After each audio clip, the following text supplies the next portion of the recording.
Cette capsule vous est présentée par la boutique Maixu pour vos peluches et articles décoratifs geek, ainsi que par Evo Retro, marque cool d'accessoires de jeux vidéo et de protecteurs pour mettre en valeur vos collections de figurines Funko Pop ou cartes Pokémon.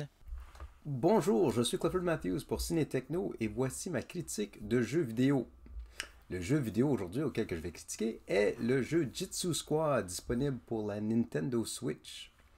Jitsu Squad, c'est un jeu arcade rétro un peu des années 90 auquel on se déplace de gauche à droite ou droite à gauche, tout dépendant du niveau auquel on se retrouve. Mais c'est un monde d'action de bande dessinée qui est rempli de couleurs vives avec une trame sonore qui est très très très fantastique. Alors le jeu met en vedette une bande de Jitsu qui est un maître et ses quatre élèves, et afin de reprendre la pierre qui a été prise par le méchant Origami. Et non, on ne parle pas du papier, mais bien c'est le nom du méchant. Alors les personnages incluent un lapin, un sanglier, une grenouille et un raton laveur.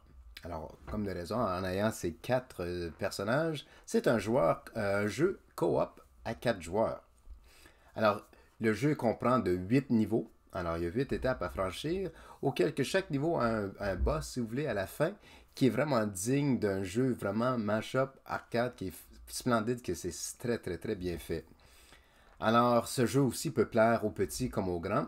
Dans mon cas, c'est vraiment un retour à des vieux jeux auxquels que je jouais dans les années 90, début 2000.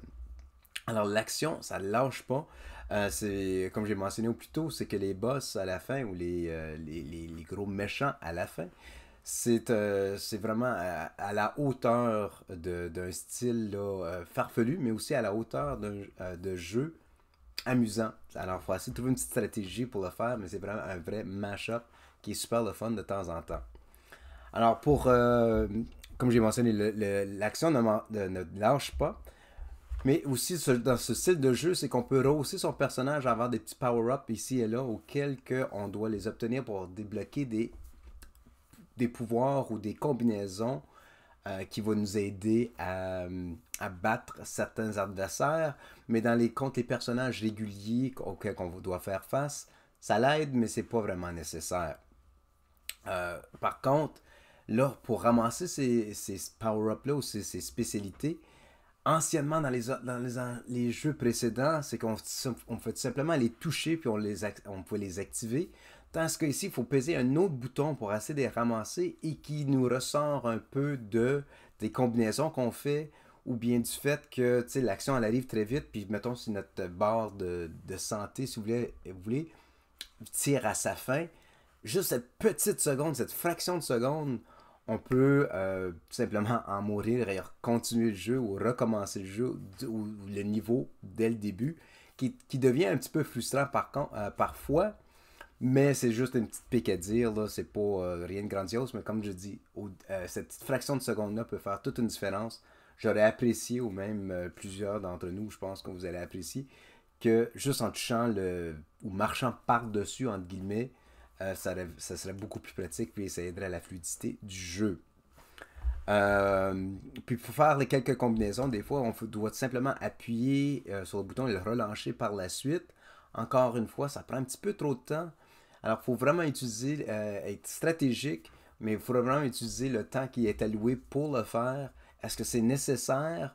Oui, pour certaines situations ou certains cas, mais en revenant plus tard, c'est que il y a des boss ou peu importe, si on n'a pas débloqué le pouvoir spécial de ce personnage-là, on peut pas aller plus loin, on peut pas battre le boss à la fin sans l'avoir débloqué. Alors si tu as mal choisi ton personnage ou tu as décidé de choisir un autre personnage pour ce niveau-là et tu n'as pas débloqué le pouvoir voulu ou désiré de ce.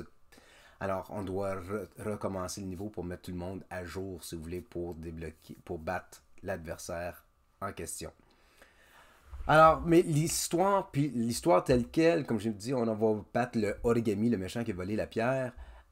L'histoire en soi est amusante, c'est jovial, c'est enfantin, mais c'est vraiment rétro des années 90, début 2000, alors super le fun à jouer.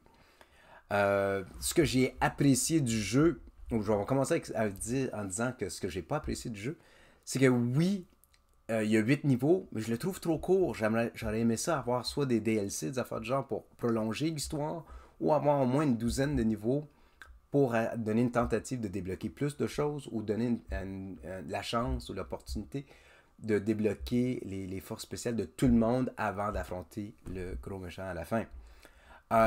Les contrôles tels quels, comme peser sur un bouton spécial pour ramasser des items, ou bien débloquer des pouvoirs, débloquer des combinaisons, ça nous sort du jeu, ça nous sort de notre élément. Oui, c'est stratégique, mais en même temps, c'est pas vraiment nécessaire parce que oui, visuellement, c'est super beau, mais c'est pas nécessaire d'y mettre tant de temps que ça pour aboutir avec cette combinaison possible.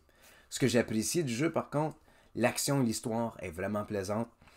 C'est vraiment un digne d'un bon vieux mash-up auquel on tape sur la manette, puis sans y penser, on fait juste frapper l'adversaire, qui est super le fun. La trame sonore, vraiment amusante, ça nous entraîne, ça nous emmène dans l'ambiance du jeu. Pas qu'on se croit qu'on est là, mais ça nous fait un petit retour, là, si tu veux, à mon enfance, mais aussi un retour de vieux jeux mash-up que j'ai mentionné. Visuellement, le jeu, il est comique.